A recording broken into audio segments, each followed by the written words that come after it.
Never joke, never joke, never joke. Oh, money never, money never, money never, money never, money never, money. I know what you conniving, money.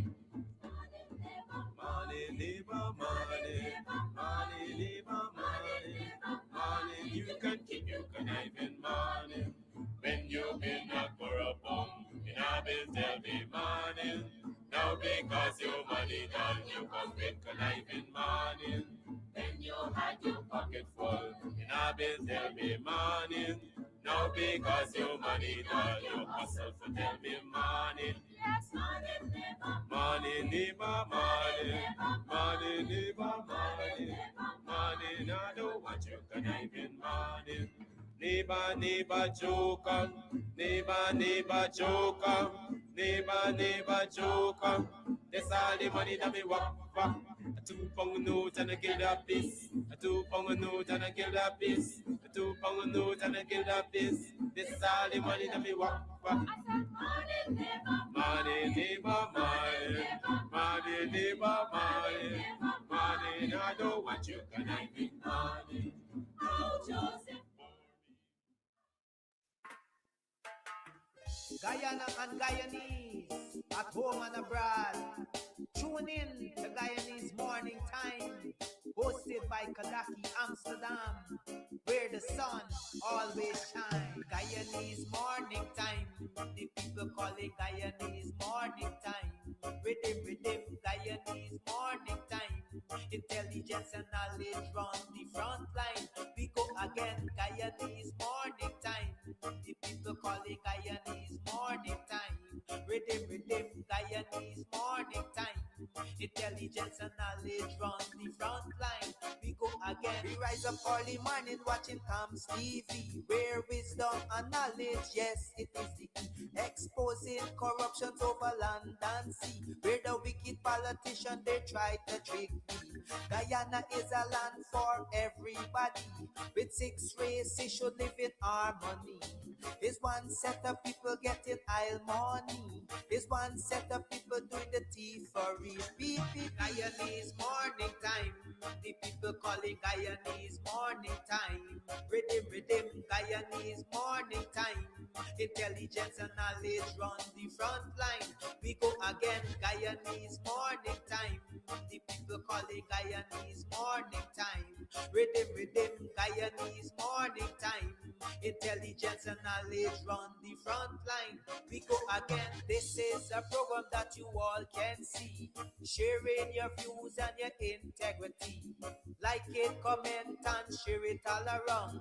Pass it to your neighbor, safe and sound. A sad situation going on in this town. The voice of the people is getting trampled down.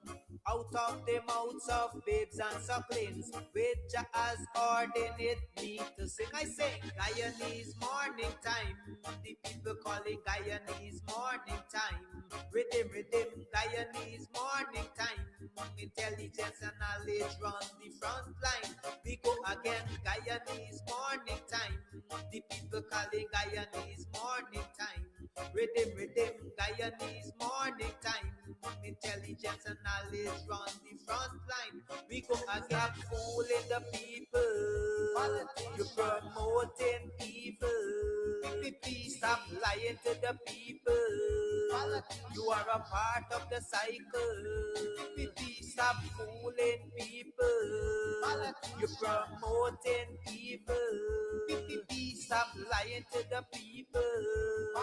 You are a part of the cycle. I say, Guyanese morning time. Me have enemies out there, watch me. Morning time. Rhythm, rhythm, Guyanese morning time. Intelligence and knowledge run the front line. We go again, Guyanese morning time. The people calling Guyanese morning time. Rhythm, rhythm, Guyanese morning time. Intelligence and knowledge run the front line. We go again, they got Breakford, Bork and Mark Benchcop. David Hines and Kadaki Amsterdam. Sherrod Duncan, Nigel London. Normal Brown and Gavin Matthews. Big up Pastor, poor people governor. Simona Brooms, Robin Simpson. Hampton Green and Winston Jordan. And yes, we can go right on and on. Guyanese morning time. The people calling Guyanese morning time. Rhythm, Guyanese morning time. Intelligence and knowledge run the front line. We go again, Guyanese morning time. The people calling Guyanese morning time. Rhythm, Guyanese morning time. Intelligence and knowledge run the front line. We go again.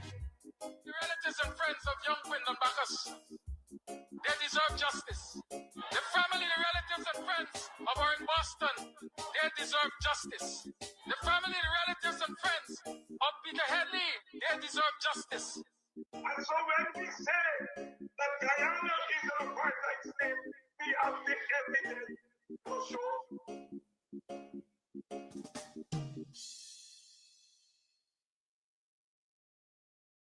Are you hosting an event?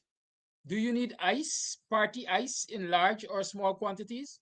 Then call us at 622-5933 for the best party ice available. $1,000 per bag. We do delivery. EC Crystals, Sideline Dam, Buxton North. Call to have your orders filled today.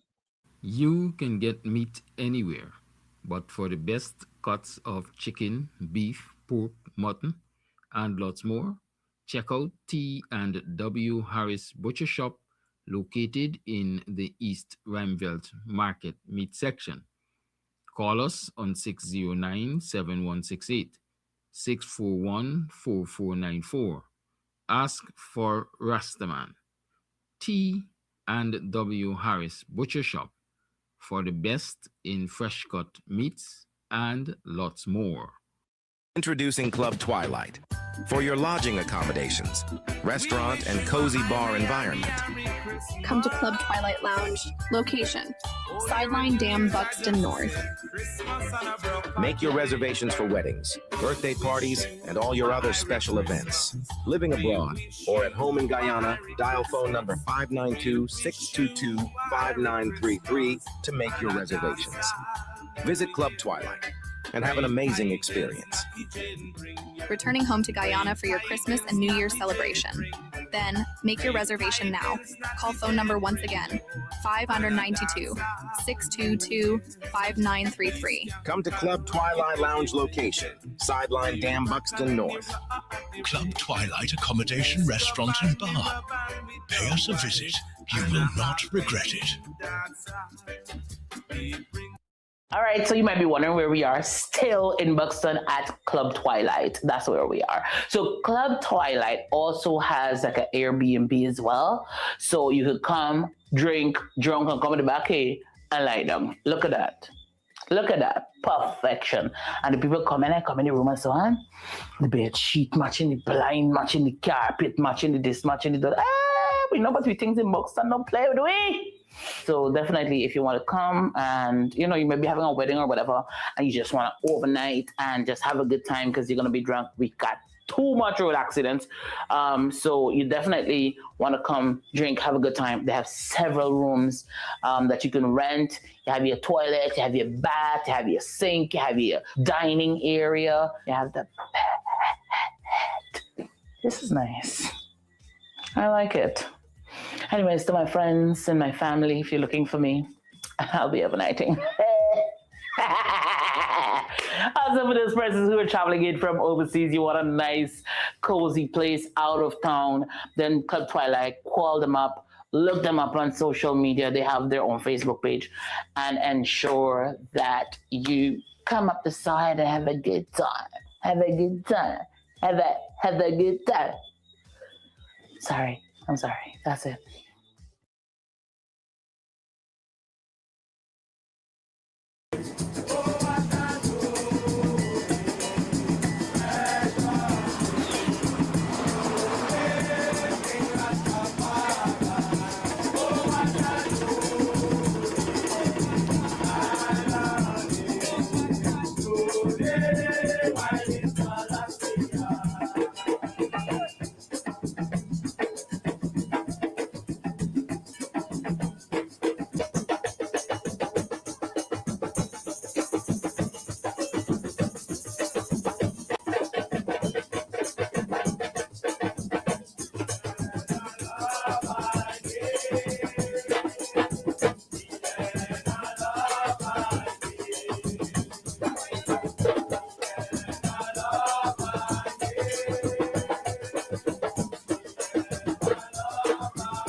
Hey, morning, are you morning? Welcome to another program of Guyanese Morning Time. It is 7 hours 23 on the 18th day of December in the year 2025. It's the morning after. The morning after the nation was announced, the nation was addressed by the president on his economic plans. The morning after, a lot of you know for a fact you ain't got no cash grant to get. At least not before Christmas, not immediately after Christmas, but it's the morning after God woke you up alive, so give thanks. How you been? How was it yesterday? How was it last night? How are you feeling this morning? I hope you still have hope, and I hope you continue to work towards achieving those set goals. You just have 13 days to the end of the year, and so those resolutions you make, they say we're in a full you can full, so at least you could wait. So keep on keeping on, okay? It's Thursday. It's Thankful Thursday. It's Minister Winston Jordan's day. Many addresses us on the economics and the economy. And so let me call him. Let me not stand in between yourselves. And longer, I am sure this is likely to be the final program of Mr. Jordan before the Christmas holidays. I'm thinking, I'm sure, right? Because Christmas is on Thursday next, so it's definitely the final program. So let us hear him upload all of that information he has to us. I hope he is going to address some of what the president said yesterday in terms of the economic plan for the country. And $100,000, less than $500 per household, no, per individual, less than $500 per individual after the next budget. Let me call him.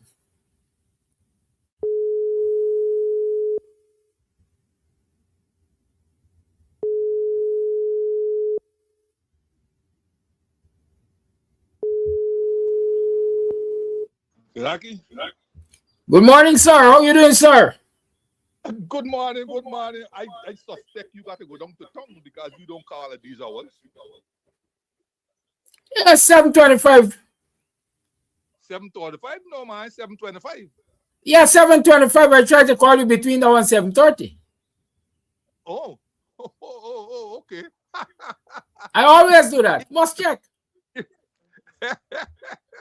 You barely catch me because I was looking for 7:45, 7:40. Well, look at that. Yeah? Look at that. I say you got to go and clean windows and them side. I think that's why you're calling early. I got things to do, but that ain't why I call you early. I try to call you around this time generally. Unless I didn't have my time because the year going fast to the end. I try to ensure you get adequate time, man. What's happening? How you doing? What's going on? I hope you're listening in depth to what the president had to say, so you could help with some analysis, so people understand what they're dealing with. You feel I got time to waste to sit down for 2.5 hours? Yeah, sit down for 2.5 hours to waste? Nah, man. But I could imagine the majority of Guyanese sitting down for 2.5 hours because they know when they would everybody cash grant. This is, as you call it out, the crash grant, man, the crash grant. But anyhow, yeah, man, it's not a Thursday, a lovely Thursday. The sun is out in all its splendor and glory, you know, and just reminding you of the vagaries of life. Sometimes you could be up, and other times you could be down, and sometimes it's rain and sometimes it's sun. You know, seasons. Life is like after winter must come the spring, and so we have a beautiful day today. In terms of it's not a beautiful day when it rains too, but we love the sun, especially around our Christmas time when we could enjoy all the activities planned and even the unplanned ones. Yeah, so thankful Thursday. It's another Thursday. It's exactly 1 week before Christmas. Next week time like this, this hour, we still sleeping perhaps because I know we usually have a late breakfast after having gone to church or whatever the case may be, or working through the night trying to get the cakes and the paper pot and putting away and putting back the house, not putting away, putting back the house that we put away weeks before and so on. So we tend to have a late Christmas breakfast somewhere between 9:30, 10 o'clock thereabouts, and so on. So next week, Thursday, around time like this, we perhaps now getting up and with one eye under the Christmas tree to see if Santa has put anything there or sent anything for us. Yeah, and as I said, a lot of people didn't make it, so we have to be thankful. And among those, of course, who didn't make it are two that I knew. The first one, of course, is Ronald Ron Robinson.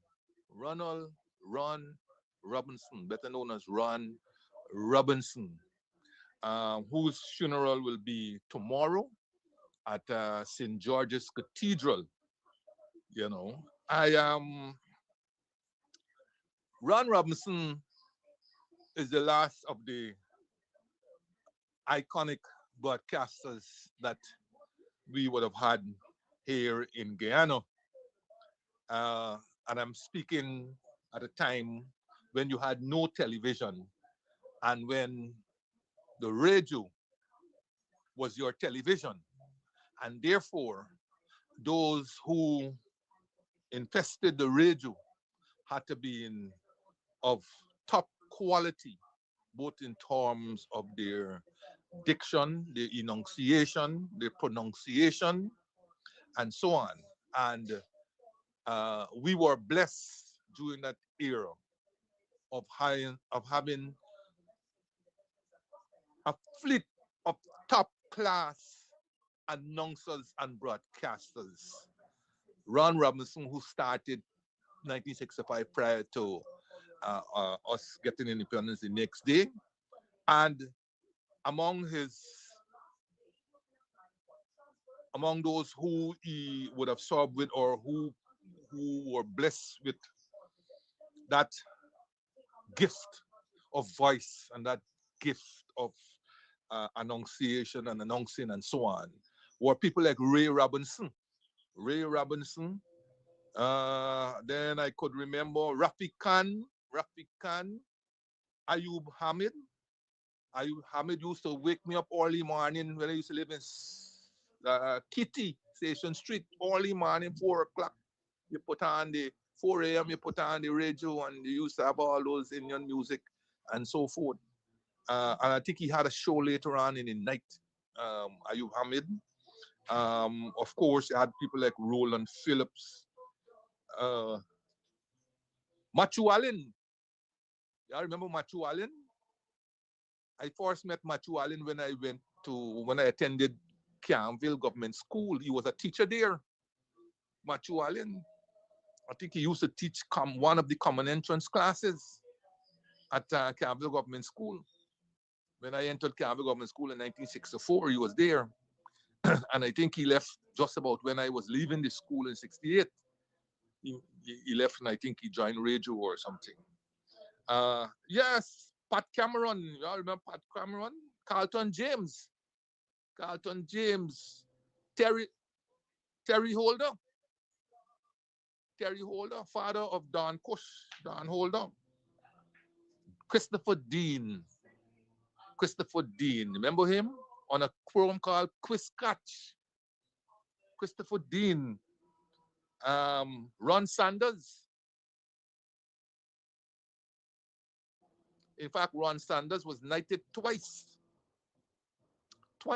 He saw Ronald Sanders. And by the way, Ronald Sanders is not his correct name, right? He adopted that name. Perhaps tell you why he had to do so, but Ron Sanders is not his name. His name is close to Ron Sanders, but it's not Ron Sanders. And he is now the ambassador for Antigua and Barbuda in Washington, D.C., and ambassador to the OAS for Antigua and Barbuda. And so Ron Sanders, another man with a good. Vic Insinali, that man with his silver voice. Oh my goodness, lovely voice. Vic Insinali. He's still around running Guy Enterprise, I think, or he might have retired from there. But he's, I'm sure he's still around, Vic Insinali. And latterly, we had people like Prince Mason, Clem David, Margaret Lawrence, and the endless list. Miss Paris, I just can't remember her first name, but I knew her to be the wife of Malcolm Paris, who was one time Minister of Education. And the Paris twins from Buxton, Michael and Malcolm. Yes, Miss Paris, I think it's Evelyn Paris was her name. Evelyn Paris, I think was her name. She had a pretty good voice and a very good program that she used to run also. Yeah, so I met Ron Robinson back in 1973 or 74 when I started attending Teensville at Radio Demerara in High Street. Teensville, I think, started from 10 and went up to about 12 o'clock, right? And when I went there, it used to be moderated by Roland Phillips. Yeah, I must remember Roland. Roland used to come to church, the church that I used to go to in those days at the Kingston Methodist Church. He used to play a good guitar. Roland Phillips, yeah, and I first met Ron Robinson there, and it's the place at Teensville also where I met Lyndon Stewart. Yeah, I remember Lyndon Stewart. He was AKA the Mighty Smoker. Yes, even at that time when I met him, he was smoking. So he named himself, rebranded himself the Mighty Smoker and started entering Calypso contests. I think he won once. Once, maybe twice. Lyndon Stewart. And I think also Don Prophet, who was into music also. Yeah. And Ron Robinson always struck me as a very gregarious, engaging person, always with that wicked-looking smile. Ron Robinson, as you well know, also did excellently in theater, right? Where with Desiree Edgehill and the likes, Francis Commoner Farrier and them, they produce a lot of plays and so on. And of course, he's also famous for producing Stretched Out magazine. I think he did that with Jem Madu. I'm not too sure, but I think yes. But he definitely Stretched Out magazine. And I think before Stretched Out magazine, there was No Big Thing, to which we used to look forward to every Christmas. Very satirical, but apparently it was too satirical, and I think some pressure from the then government, then PNC government, No Big Thing disappeared. And then Stretched Out magazine came. It wasn't, I must admit to you, having seen No Big Thing, it wasn't as powerful as Stretched Out magazine was as powerful as No Big Thing. But maybe it was like that because they didn't want to ruffle too many political feathers unnecessarily. But it still was a good, it was still a good satirical production and a good something to laugh about at the end of the year and as part of the whole Christmas, cheer. So, yes, he's gone to the great beyond, but there are a lot of people there who you will meet up with, and they could have a reunion of the spirits and have a good laugh with all of those, including with Bornum, who they caricatured a lot. But he took it in good spirit, unlike some we have these days. So rest in peace, Ron. His family, and all those in the broadcasting and in theater and wherever else. By the way, he was also a scoutmaster. He was also in scouting. He was a scout master. I remember him very well because I was in scouts at the same time when he was a scout master. And also, of course, I know he was in the Lions and so on. So he had a lot of friends all wrong, all wrong. And he's the last of the iconic broadcasters that this country produced. As I said, farewell, my friend. It was good to know you. And the times that I remembered you from the 70s, because I don't recall seeing him much after Teensville and so on, not broke up, but after I would have moved on from Teensville. I don't remember. I saw him now and then, especially at Second and Light Street, where we used some of my friends and I used to do some imbibing back in the 80s. Like, one or two times I would see him come there with Don Prophet and the rest and the other crew. But a really fantastic guy, and we are losing them one by one. When you look at radio these days, well, I don't want to even bother about local television, but when you look at radio these days, except for the older style, it is rare for any of the contemporary ones to come anywhere near those iconic broadcasters whose names I've been able to call.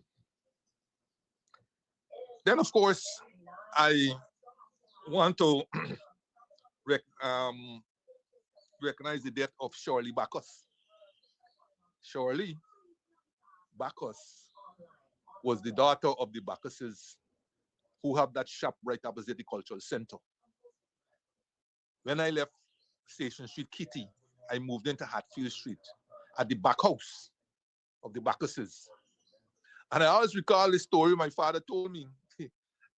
After we had notice to remove from his house in Station Street, yeah, the guy was very generous. Mr. Ramnath was the landlord. Very generous, very lovely guy. Eventually, my dad, after looking for months, found this house in Hatfield Street. And we moved in. We moved in about 9 or 10 o'clock the night. I would say we were sneaked in rather than moved in. We were sneaked in. And we had to stay in the house for a good couple days. And we didn't understand why. Then we found out that the landlord didn't want children. So my father said he didn't have any children. So he sneaked us in to the house and so on. We had to remain in the house a couple of days. Well, eventually the landlord found out that he was out fax or light or whatever and asked us to leave. But by then we were well planted in the house. And I remember Shirley being one of the several children who didn't press that we must leave. She was a very nice person, very, very nice person, very good, and so on. And so I heard about her death and that she was buried, I think, on Monday. So I want to send condolences to the remaining Bacchus's family, right, who have that shop right opposite the Cultural Center, and for which I had really good memories and good times with the Bacchuses and the other tenants who lived in that yard. While I'm at it, why don't I say welcome home to Resilient Deborah, who's a ardent follower of this program. Deborah, as you will recall, lost her husband, Leroy Charles, who was a great friend of mine, lost her husband in July. And I didn't think she was going to make it because she normally likes to come home for Christmas because her mother was born on Christmas Day. So they love to come home to celebrate her mother's birth anniversary. Her mother also lives in the United States, but they all come home to their home here in Guyhawk and have a really rollicking day for her mother's birthday. So she's here, and I hope that she will continue to overcome the death of her husband and move on, and that this event will help her to do so.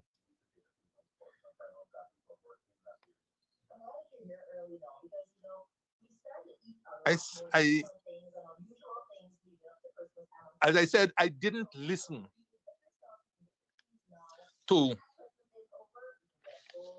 President Ali's 2.5 hours monologue.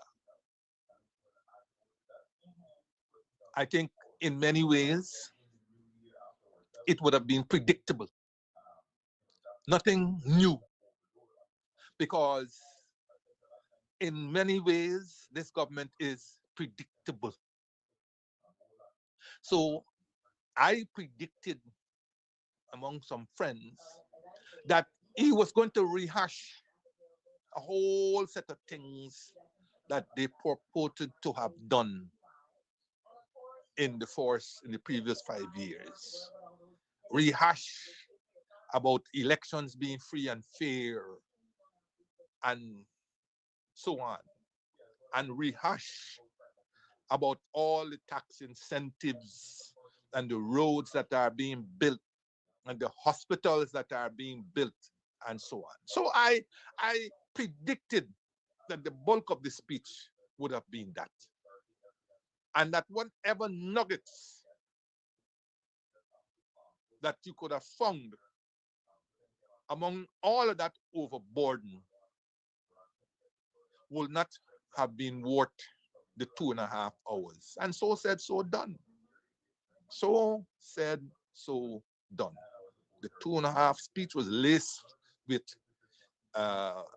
what was they claimed to have been accomplished in the first 5 years, laced with this concession they claimed they did and that, laced with so-called increase in disposable income, laced in the tax removal here, and so on and so on and so on. All those things. I don't know sometimes, like I said on this program many times, why the government doesn't do a study of all of these measures that they put in place to see whether they have been effective, because the anecdotal evidence suggests that these measures have not had, many of them,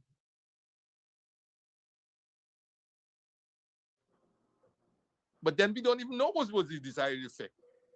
What was it? What was the intention of putting in this measure? They never said, well, look, X measure is being put in to achieve these objectives and so on. So we don't have a script from which, and they don't have a script from which they could make the analysis. That is why, for example, they will have to continue sending out all their sycophants and whoever else to chastise the IDB for coming up with 58% poverty. That is why they will have to continue sending them out to itemize and list all of these measures that they claim that put in there. And that is why they'll have to continue sending them out to conclude that after putting in all of these measures, how can you get 58% poverty? No, that is old data. That is data using from 2021 and so on. And like I said on this program either last week or the week before, why don't you come up with your own data? Why are you so reluctant to do this study to let us know what is the state of poverty in this country? Because you claiming to reject every study done by the international institutions that shows that poverty is out of control in the fastest growing economy in the world. Only talk, nothing else. And as I keep saying, they can always find people, otherwise known as professionals, who will subsume that professionalism to come up with this crap. I saw one day going after a man's And she has had a good clap back. But guess what? Out of the blue, this man is Director General of the Ministry of Public Utilities. Anybody could tell you when that post was advertised? If it ever was? But he's Director General of Public Utilities. But perhaps one day,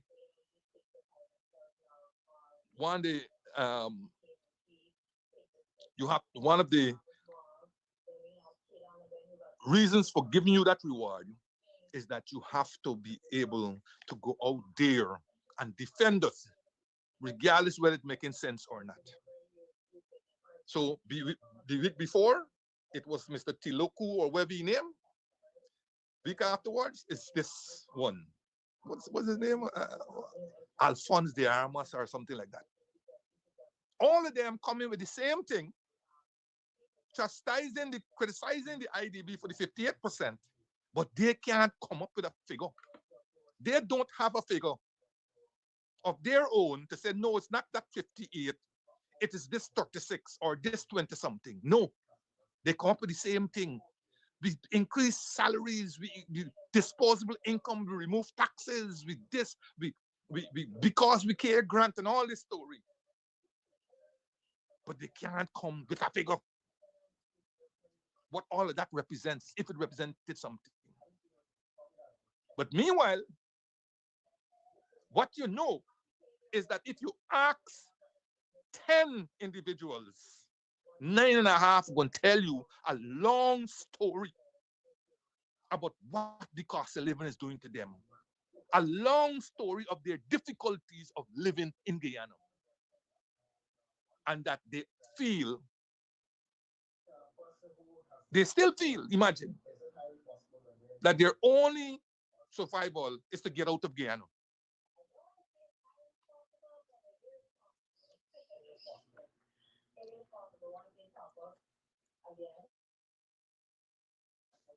President Ali's crowd yesterday.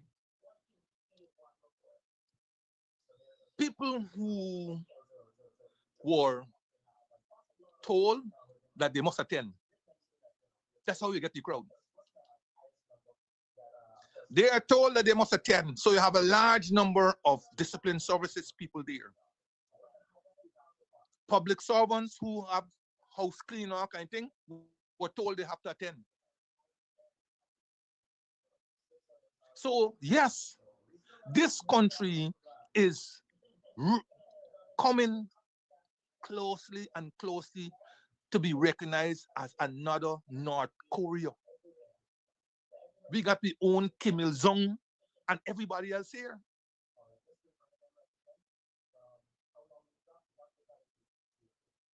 We have those right here.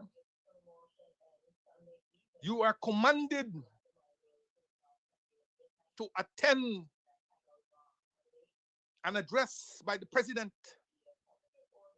an address which ordinarily it is known as a State of the Union address in the United States.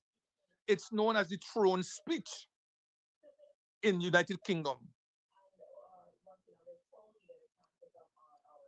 An address that will normally be done in the parliament at the opening of the session of parliament. Right? So when parliament first opens, the president comes, he addresses the parliament on his party's agenda over the next 5 years to be implemented by his government.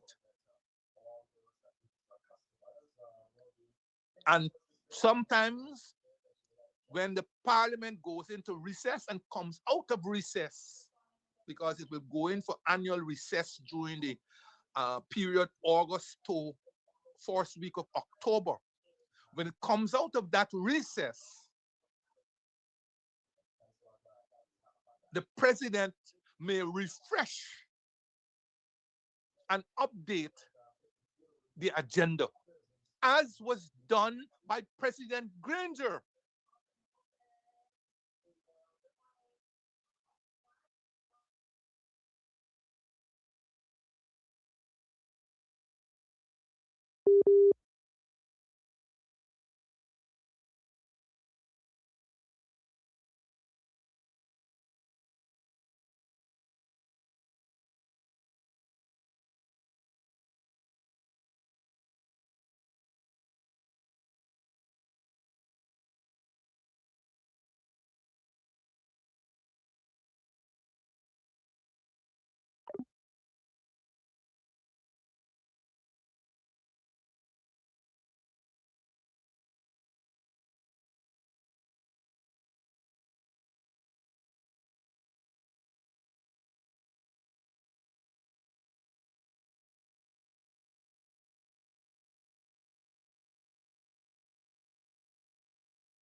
It would seem as though they don't want Mr. Jordan to have his say on this president's address. So the call went, but we will get him back. I'm going to call him back.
One to there.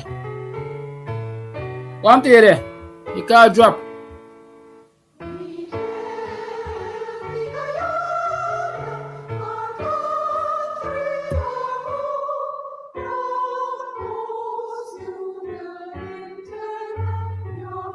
Oh. Hmm.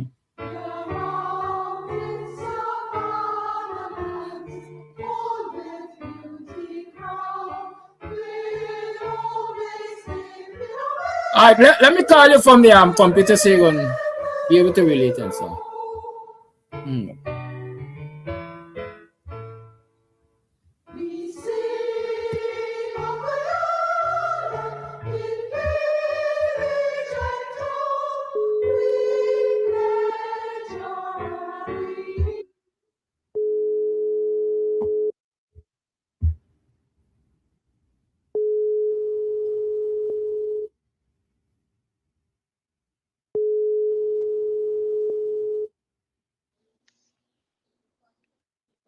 Yes, Kalaki. Yes, over to you, sir. Yes, I'm sorry about that. I was said earlier that I'm having serious problems with the internet. This one Guyana story, serious problems. Um, I'm on data really right now because I've not been able to get proper internet. You might be amazed to know I pay almost $20,000 every month, right, for a crappy service, for a very crappy service. And I made a report on Sunday gone. They took the report. They claim they're gonna kick it upstairs or wherever. But I haven't seen anything. There's been no respite. The internet just keeps going in and out, in and out, in and out, and it's very difficult to get a good 15, 20 minutes of Wi-Fi service, right? So bear with me if it drops every so often, if it comes in and then drops back. All right. So yeah, so I was saying essentially that it wasn't surprising what we heard yesterday. It was nothing new. It was the same staleness wrapped up in the same cellophane or aluminum foil. And I think what President Ali don't seem to understand is that a significant part of the population distrusts the PPP. Yeah, you could run and say how you get 57% increase. bigger majority than before. You could run and say all of that. Ask yourself how you got it. Right? We're not going to dispute it and so on. We're going to say this 57, but ask yourself how you got it. Was part of you getting it promising people that they will get a cash grant before Christmas? Beautiful Christmas. You see my face? Beautiful Christmas. You promised them that. And people, 58% of them, are so mashed up, beaten down, wallowing in poverty. They saw this promise as a lifeline. They saw it as a lifeline. And ordinarily, where they might have gone and voted for somebody else, they went and voted for you. Only to find out now that that promise was a comfort to a fool.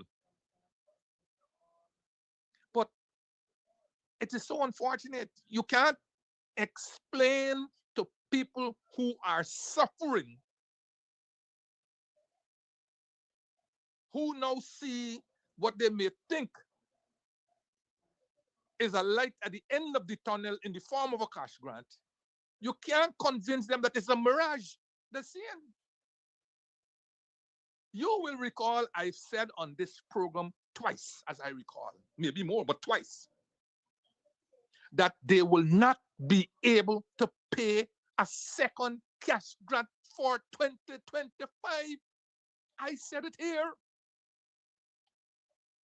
I didn't say it because I don't like the government. I don't like them.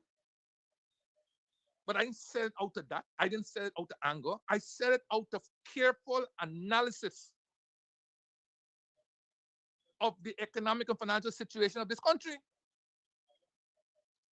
They struggled to pay the forced cash grant. They went 3 times to Parliament, including if we count the budgeted amount. 3 times. It was complete disarray. And it was that disarray was compounded when Jagdeo went out and said, Guyanese include Guyanese who live overseas. So the number exploded. They had no ability to control that number. It exploded.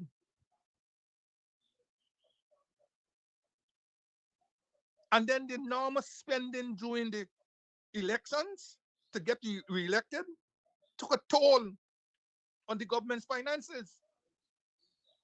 All of that was being hidden. Why do you think they didn't want the mid-year report to come out earlier than when it came out? So when it came out, it didn't make much of a difference. It went the same way I said it would go. You bring out a mid-year report in November, nobody really cares. Nobody bothers.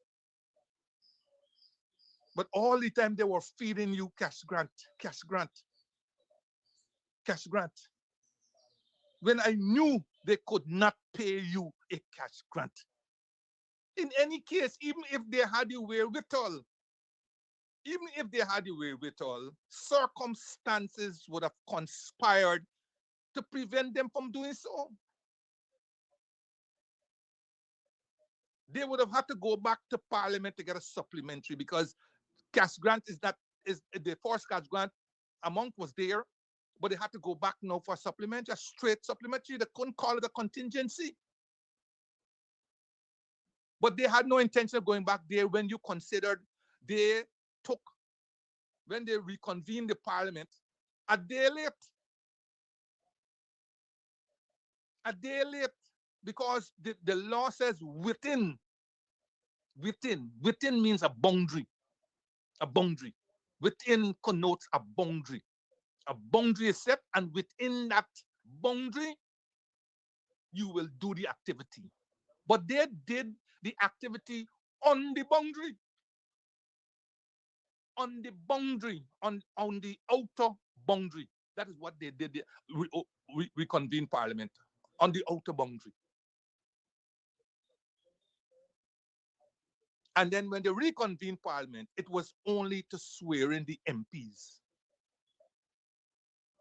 Between July, I think July, when the 12th Parliament was shut down, and what appears to be right now to the end of this year, roughly 5.5 months, there would have been only one sitting of Parliament. Spirit thought for parliamentary democracy, all this talk about Parliament, one sitting of Parliament. And that was to swear in the MPs. Story done. There'll be no more sitting in Parliament because Mr. Azudin, the presumptive opposition leader, will never see the light of day in Parliament. Not according to them. Not according to them. And they will go to the lengths of not paying a cash grant by going for the supplementary because the bigger fish is to prevent Azudin from becoming leader of the opposition. But even that in itself, in strict law, don't make sense. Because you don't need a leader of the opposition in Parliament, to call a session of Parliament. But how it's going to look is what may be where the problem is, how it's going to look. Because you could go to the Parliament, present the supplementary paper and so on, have it debated without a leader of the opposition.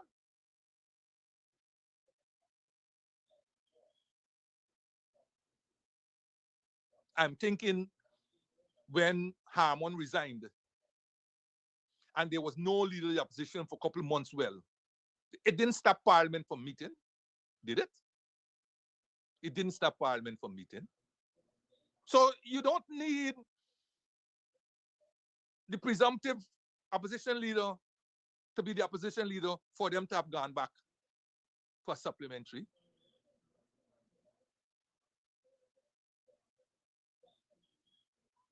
And certainly you don't need Parliament to be in session to call the members of the opposition together to select their opposition leader. So it goes back to the financial aspect. Goes back to the financial aspect.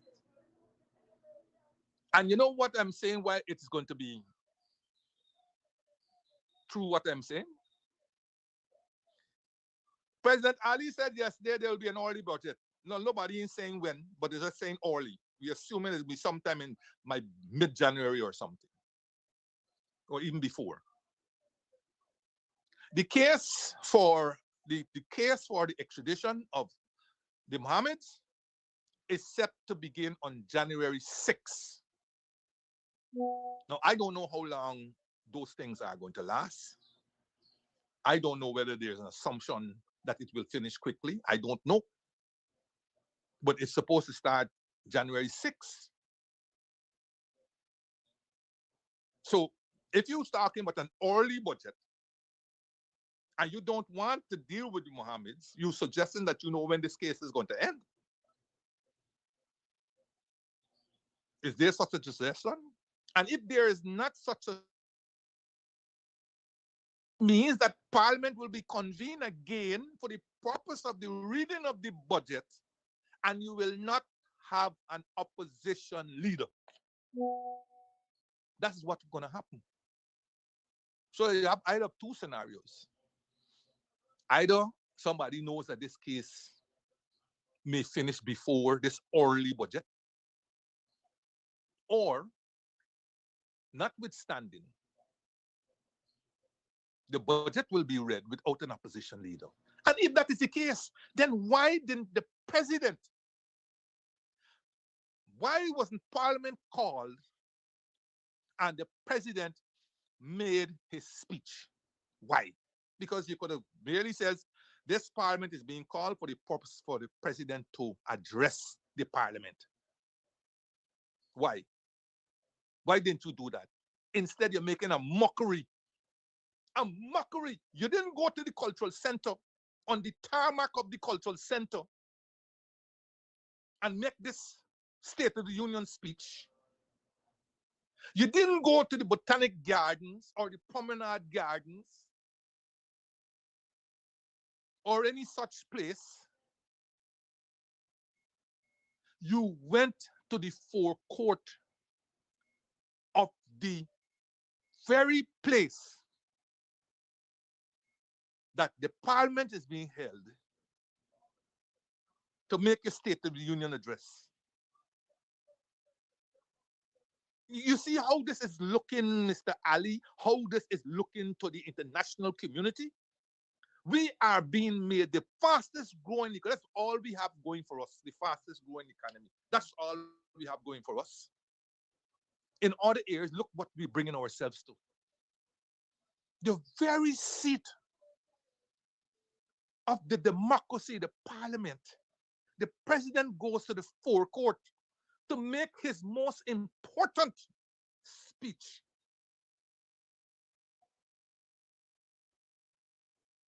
While the parliament remains inactive because you don't want an individual who was democratically elected just like you, Mr. President.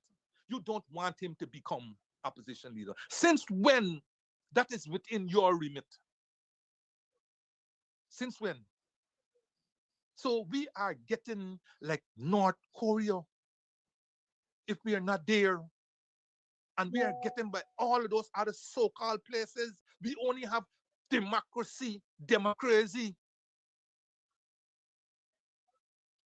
in words, not in deeds and others. And Amanza was right to call out the diplomatic community on this nonsense.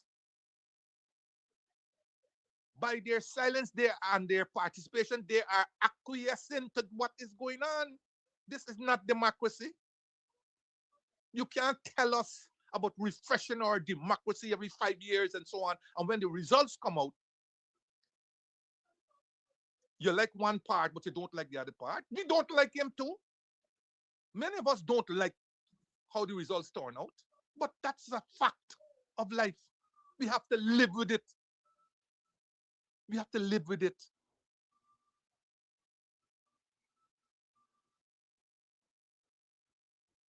People voted for him, so be it. If they were gullible enough to think that a $5,000 is good enough, so be it. Many have voted for less. After all, many voted for cash grant and they didn't get any.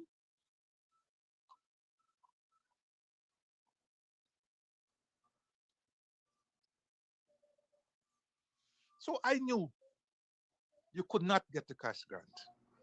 Now you're being promised a cash grant in next year's budget. But we knew that a long time ago. That's why I'm saying that's nothing new. The issue was the cash grant before the Christmas. You said it in your own words. And I know a particular part of the Quran that talks about truth and about being truthful. You went on a pulpit and promised the people a beautiful Christmas. If you behave yourself in that belittling tone, if you behave yourself, no, you wanted to upstage Mark Phillips. At least Mark Phillips was trying to be neutral about another cash grant. He didn't say when, but you told them before Christmas. And you went there yesterday. You didn't tell them sorry.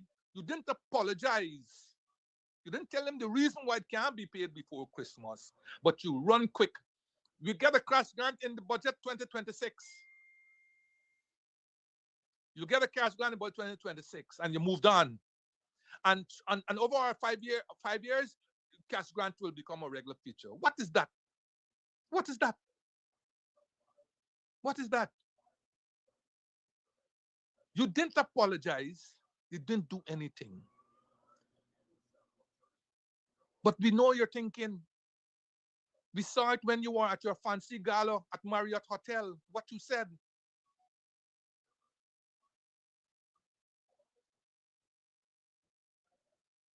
But poor people They got a thing growing up where they say you cry on poor people.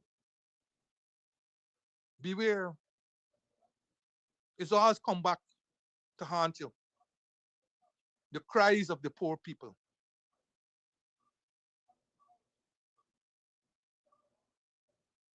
And by the way, I saw a journalist asking about the discipline services bonus. Well, today is the 18th discipline services. I wonder what happened to your bonus. I hope you still get it for your sake. I hope you still get it because I know you were looking forward to it. But today is the 18th. So something is seriously wrong somewhere along the line that the government is so tight-fisted. The government is so tight-fisted when it comes to cash.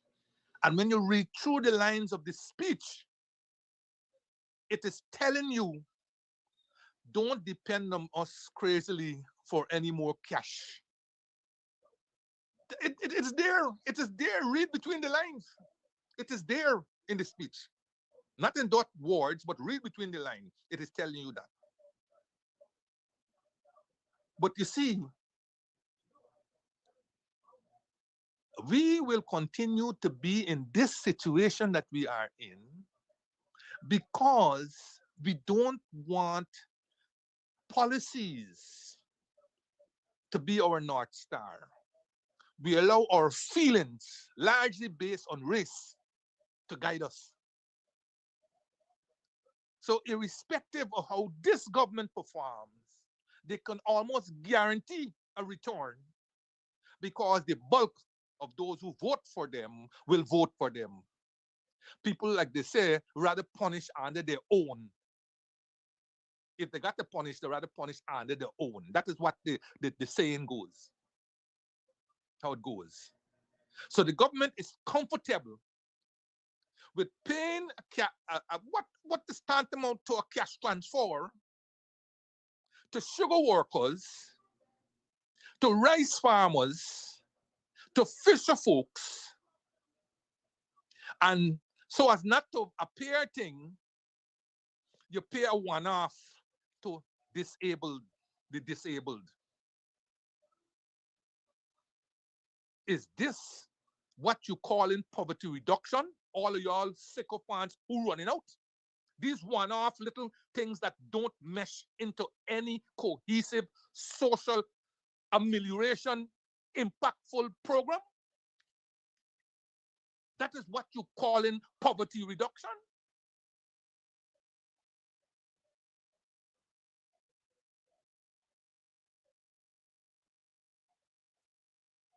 But the government, a people, sorry, get a government they deserve.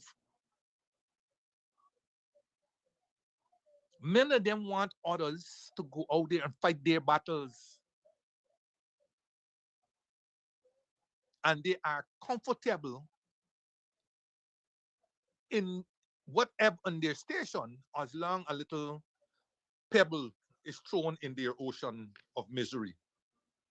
Right? AKA a cash grant. So it would appear they listen, because I will come up to one of them and show you why they're listening.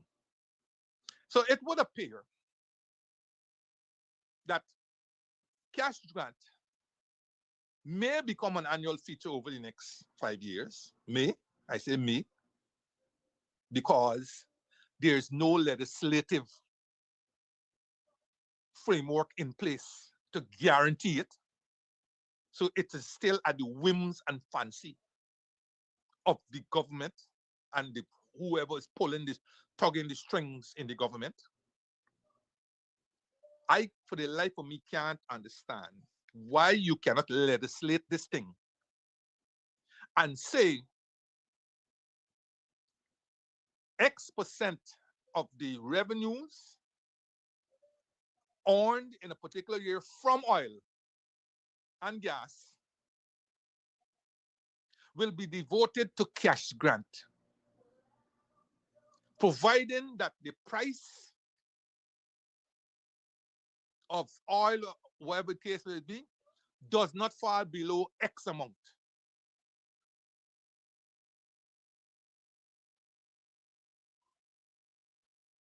But you know why they can't do that? It's too hard for them. It's too hard for them.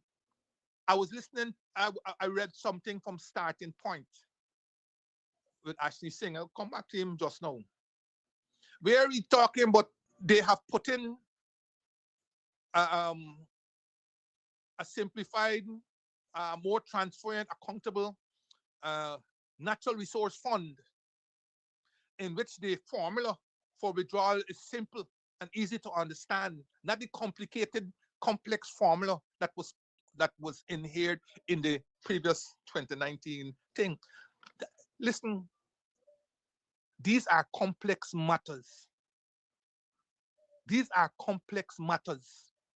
And as I said before, the ordinary man couldn't care three less how you calculated how much to be withdrawn. What he is interested in is of the amount that you are withdrawing, how much is being apportioned for my benefit.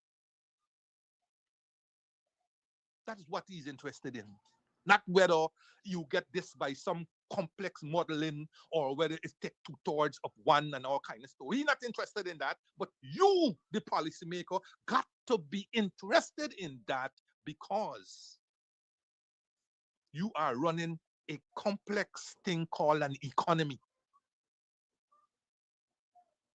Had it been a 1-person or a 10-person economy, you could do exactly what you were talking about. But you are running a complex economy intertwined in the international community for which you do not control a single price. And you talking about formula too complex? The ordinary man couldn't care three hang about complexity of formula. That ain't gonna be the only complex formula that they got. They got a lot of other complexities in life. And if you were to just remove them to some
right, folks.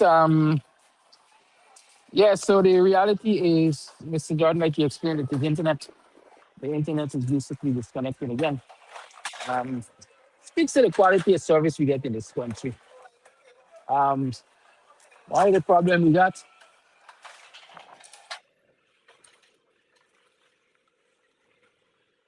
This kind of thing is, I don't know. There used to be a public utilities commission, which I think there still is. The question is whether or not it functions and whether or not it addresses the issues of the Guyanese consumers, not only in the area of telecommunication, but in the area of water and even light and everything else. But as we like to say, the more we get, the less we're enjoying.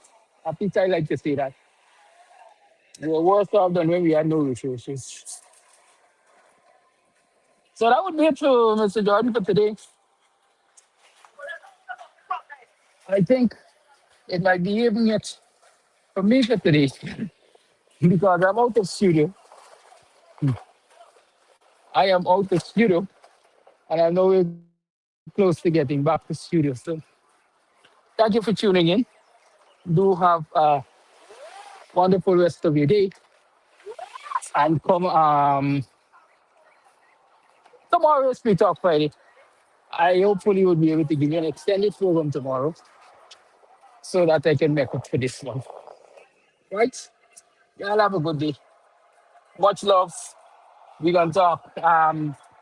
Unless y'all just want to hear me talk and not see my voice. The fact is, because I know Mr. John carries the Thursday program, sometimes most Thursdays I try to do, I work on the outside. Right now I'm working and I didn't expect we were to get this problem. So I made commitments to come outside and work. Um, right? Because as we say, people gotta eat, right? And so while I do this program, I've dedicated myself to doing this program. I still have to do what it takes to earn on a daily. And today is one of them days when I work outside to earn. So y'all forgive me. And we shall speak tomorrow on Free Talk Friday.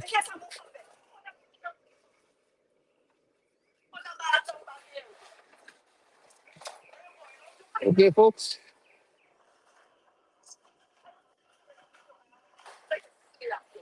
In the meantime, y'all got time to think about what you're gonna do without the cash grant. Because I did warn people, say, don't wait for the cash grant. And Mr. Jordan, as he rightly said, was warning us all along. There's no way it would be possible for another cash grant to be paid in 2025, right? But that's to say, especially to those people who are hinging their bets, hedging their bets on the cash grant. Sorry for y'all disappointments. Very sorry for y'all disappointment. Y'all have a good day. Peace out, Steve. Much love. Tough love is love too.